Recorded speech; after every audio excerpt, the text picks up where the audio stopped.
There are a few interesting videos I watched on the YouTube. I want to talk about it and mesh everything together along with the history of Buddhism from India to China to Japan and how the evolution has taken place. But any element out of this talk could be meaningful. You don't have to know all of it, but the process, the way of thinking, and how to approach it, that's all we can grab and work on. And if we have a global picture, we may be able to help what's going on. So this is mainly to capture some of the things I shared in the shorts into a longer version of a video. So let me start with the first one, which is the video I will put in URL. Was the guy, a Stanford student, I believe. He took the class from Huberman and found that the doing nothing is critical. And his point is spending, say, 10 seconds of doing nothing when you are into something. And that story was quite amazing. How Huberman got to that point, I'm not sure. But this is only focused on facilitating the learning process to be quick, to get the most out of the time. But the same idea applies to idea generation, but also overcoming of the suffering. And the point of 10 seconds, whatever the time is, and multiple time is better, not just doing once, so that during the whole day, you may bring in those empty-minded moment. I call it empty mind, nothingness. So his word was doing nothing, exactly the same thing. Doing nothing in terms of your mind and just liberate your mind, doing nothing. In principle, what it does is that it gets you into realigning your state of mind to be zero base. Let's call it zero base. The foundation level of connecting to the heart. And the Jung's discussion of being conscious of unconscious is related to that, because if you are busy in conscious, we cannot relate it to unconscious. But if we have time of doing nothing, or samadhi, have a calm and quiet mind, we bring in that access process to your heart, and within there is the huge amount of database that you can connect to. Araya consciousness it's called.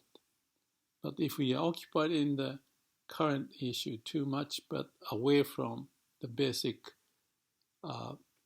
resources we've got, then we don't have the access to come up with a good idea or check and balance the whole thing. So that was the first video I thought about. The second video I watched today was this lady. Again, I put the URL somewhere in this description. But she was talking about the stress and using the example of the sauna. Her point is that if you stress yourself to the sauna and so forth, that would induce the hormone or whatever the biological response to be activated to overcome the stress issue.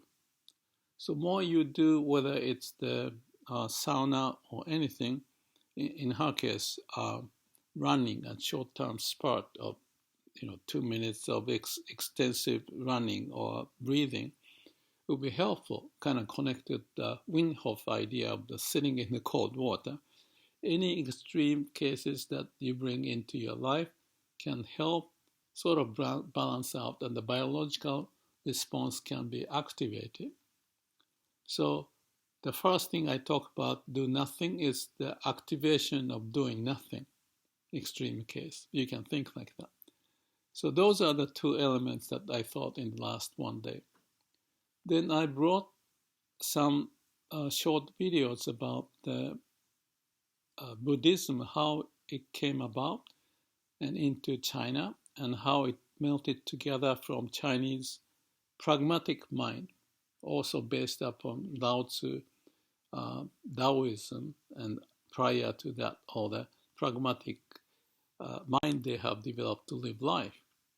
So the Indian was very, Buddha's idea of long-term meditation and awakening is one. And there are lots of good stuff in there to have a calm and quiet mind. The idea of the Shila Samadhi Panya, right conduct and have a calm and quiet mind, Samadhi state, which is the same as doing nothing or extremely doing nothing, will come out with this wisdom or awakening in Buddha's case. So there's a whole lots of sutras, but the Indian mind get it to the extreme too about this. I'm not going to go into it, but many sutras and delve into the meditation, 60-day meditation and all of that stuff. Where the Chinese can relate to that. There was some element that the Chinese mind couldn't grasp from India, but found very fascinating. So that's why they introduced Chinese or the Indian idea or Buddhist idea into China, translating all the sutras of thousands of volumes.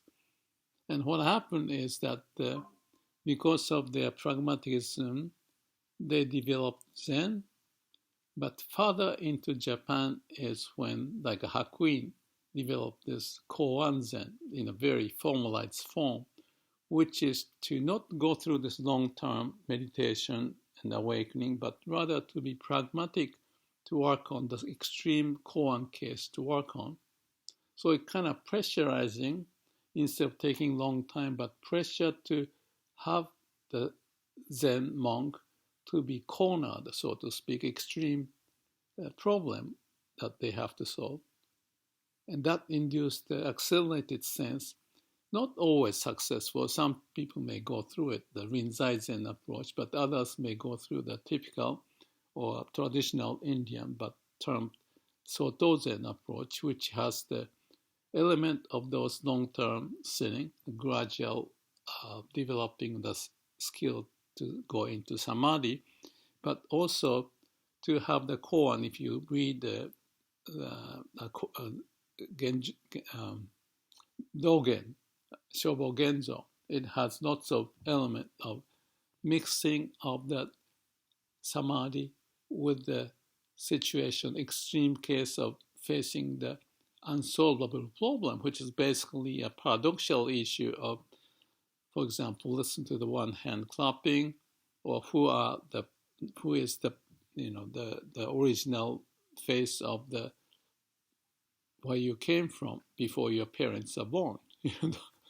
Those are the core that people spend time on it and meditate. So it's kind of like accelerating to face the unsolvable by logic, to find a solution going beyond the realm of the mind, but deeper into your unconscious. Therefore, the conscious of unconscious, the source of wisdom may be elevated, as I said, connecting to the heart, the origin of who we are. Because origin of where we came from is, and is still is happening to be alive, is that that life is a miracle out of unknown situation, but synthesizing in some way to come up with the life. It's kind of a conscious of unconscious in the universal scale to capture something that is meaningful, that the laws of universe may provide it us to be born in that state of the synthesis of the element of atoms and molecules in a certain condition. We are born, and we're still alive. If you think about eating the food, I was thinking this morning, eating lots of food, and it's wonderful. What's nutrition and all that, we know it. But that's all we can do. Whatever happens after is by unconscious. The body is processing the nutrition on their way. It's beyond our control. But we are developing such a skill without us knowing in unconscious part of who we are to come up with the hormone and the, whatever the blood cells and the mitochondria, whatever the term that you have, those are developed, and there's a healing, and when you cut the wound, it heals by itself. The same is that conscious, unconscious part of the body, how it's happening, can address the mind which is under the suffering to be overcome by meditation or samadhi, which is to induce that unconscious part of us to prevail so that we don't be too sad, upset, or anger. And that's the point of, again, doing nothing. But doing nothing in extreme case is just 10 seconds or 5 seconds or whatever the time, but multiple times in a day, which I mentioned about samadhi, bring in samadhi more often or connect to the heart more often in the day. So those are the elements, and that's the process of the Buddha's awakening to China's pragmatic mind and the Japanese way of to go beyond, to face what is the core issue, being the dualistic mind-oriented, idea of what to do, cannot access the creativity beyond, so that you go down into a deep learning process, like in AI, to come up with all the memories. Because if you're under the stress and you cannot solve it, eventually nature has a way to provide answer to it. Out of the chaos comes out the orderliness. Out of the suffering, the chaos, nowhere to go, come out the wisdom. That's the awakening, the ideas. Not just the awakening, but also Picasso's painting or art, investment, sports, management, living life. In general, we have those access points. And that's how we came up with. So over the 2,500 whatever years, or even 3,000, including Taoism, to come to where we are. And Huberman's story and this lady's story about the extreme stress to bring out the biological response, which is the unconscious part of who we are, to come out as wisdom or awakening or idea, or to take care of your suffering, to go beyond by, again, doing nothing, samadhi. If we learn this skill as a part of life, which I try to, and also the reason for my posting lots of short video and this kind of video, to reconfirm what is it that we do and why and what can be done.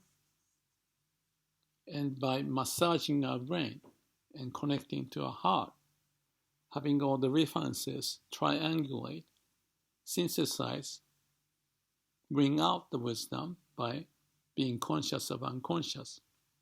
10 seconds, 15 seconds, 10 times a day, 300 times a day, even more. Or you can sit for 1 hour every day. You can combine those depending upon where you are and how you are prepared to do any of those. But entry points are everywhere. But what we are going to get, hopefully, is to the level of the, if you call awakening or coming out of the suffering, or be lots of ideas to overcome difficulties in life in a pragmatic manner, which I think it's meaningful for us to live well, to try it. So that's just a brief summary. And hopefully I keep doing it, because one set of video like this may bring out 3 ideas, or even 1 idea is good to grab on. And then practice doing nothing for 3 times. It doesn't matter. You can do any way that you prefer. Or you can use Namo Amida Butsu. Instead of the koan, you can have Namo Amida Butsu. If you empty your mind and surrender yourself, then you have the answer. Various options, depending upon who we are, and depending upon how we have evolved, how much we can process, to find the miracle of life. I think it's interesting to keep me interested and to get the value, something fundamental and connecting to the heart to live life well. Thank you.